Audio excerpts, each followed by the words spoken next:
Bonjour à toutes et à tous, bienvenue dans la rubrique Test mobile du site mobilealgérie.com.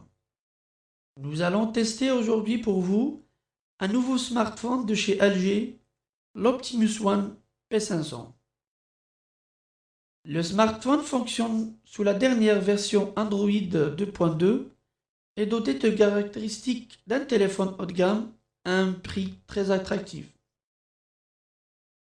Commençons par le design. Le LG Optimus One est simple de conception et dès la prise en main, il donne l'impression d'être solide et procure un certain confort à la tenue, grâce notamment à l'utilisation d'un matériau doux au toucher à l'avant et à l'arrière.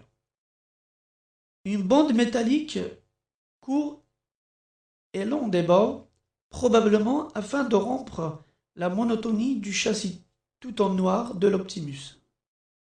Les dimensions du P500 sont dans l'ordre de 113,5 x 59 x 13,3 mm et son poids est de 1229 grammes, ce qui signifie que le smartphone est assez compact et s'adapte à la plupart des poches confortablement. L'écran de ce smartphone est un 3,2 pouces HHVGA de 320 x 480 pixels LCD, semblable à ce que vous trouverez dans les autres smartphones Android de milieu de gamme. Nous avons constaté que cela donne une très bonne qualité d'image à la fois pour le texte et pour les photos. On est toutefois agréablement étonné et rassuré par la fiabilité et le confort à l'utilisation de son écran tactile capacitif. Par ailleurs, des boutons se trouvent sur l'écran menu. On retrouve Home, Retour et Rechercher. Ce sont des boutons assez standards pour un appareil Android et nous avons aimé qu'ils sont des raccourcis physiques plutôt que ceux tactiles qui sont de plus en plus populaires auprès des fabricants. Un bouton raccourci d'alimentation se trouve sur le dessus, tandis que les contrôles de volume sont sur le bord droit. Le LG One Optimus est livré avec un standard de micro port USB sur sa base pour recharger et synchroniser. La sortie audio passe par une prise audio standard de 3,5 mm sur le dessus. La mémoire par contre interne de l'appareil est d'environ 250 mégaoctets et peut être étendue avec une carte micro SD HCI. Le connecteur d'extension mémoire se trouve derrière le couvercle de la batterie, comme vous le voyez, et prend en charge jusqu'à 32 Go sur un média.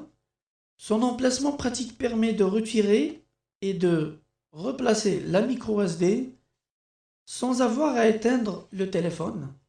Il suffit pour cela de désactiver la prise en charge de la carte micro SD via les paramètres et la retirer en toute sécurité.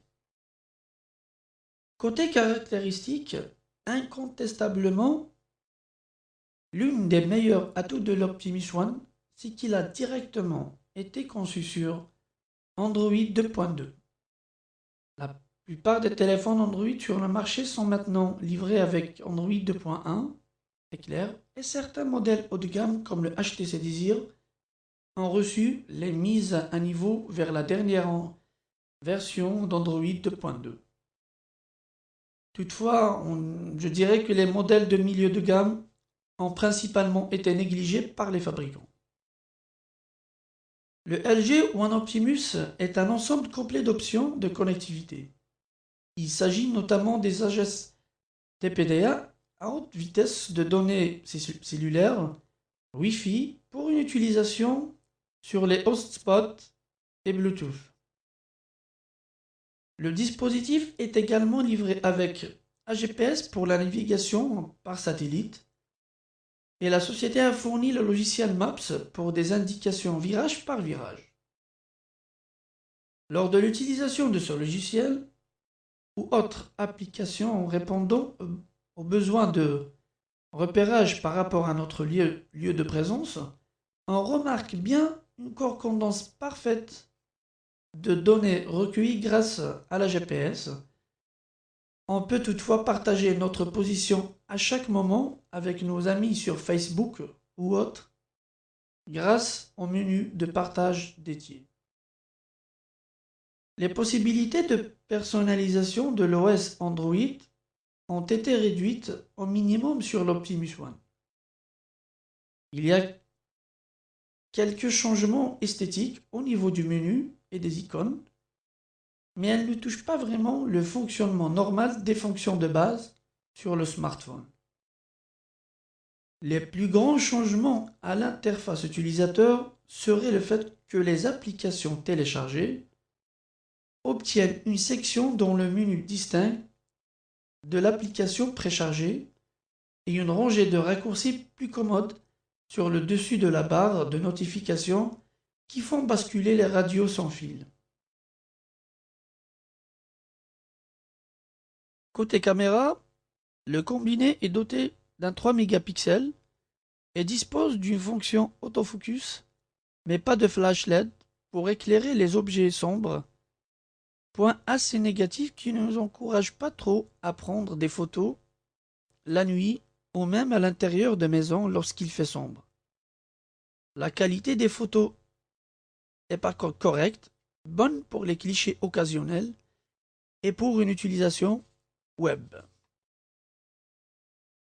Sur le point des performances, en plus d'avoir un écran haute résolution HVGA, l'Optimus One l'emporte également sur les autres téléphones Android de moyenne gamme, lorsqu'on sait qu'il est livré avec un processeur assez rapide de 600 MHz et 512 mégaoctets de RAM. Nous n'avons eu aucun problème avec la vitesse du P500 et aucun ralentissement significatif au cours des opérations de base. Cependant, nous avons senti un certain retard dans les jeux, et nettement avec le fameux jeu Handball. Quant à l'autonomie de la batterie sur une charge complète de ces 1500 MHz, elle a été bonne. Ça a duré pour nous environ 1 jour et demi jusqu'à 2 jours. Le combiné a été utilisé pour les appels téléphoniques, les messages, 4 comptes de messagerie sur Push et des services de réseaux sociaux comme Facebook et Twitter sur une planification de la synchronisation d'1 heure. La qualité d'appel a également été bonne et nous n'avons pas connu de coupure d'appel au cours de notre période de test. Pour conclure, on dira que grâce à son prix placé à moins de 25 000 dinars, l'Optimus One est tout à fait abordable par rapport à ses concurrents de même gamme. Réagit en l'ensemble le plus attrayant de fonctionnalités matérielles grâce à l'écran HVGA, 512 Mb de RAM et 1500 MHz. Si vous cherchez un téléphone à bas prix Android, il faut absolument que l'Optimus One soit en haut de votre liste de courses. Il est toutefois disponible dans l'ensemble des boutiques LG.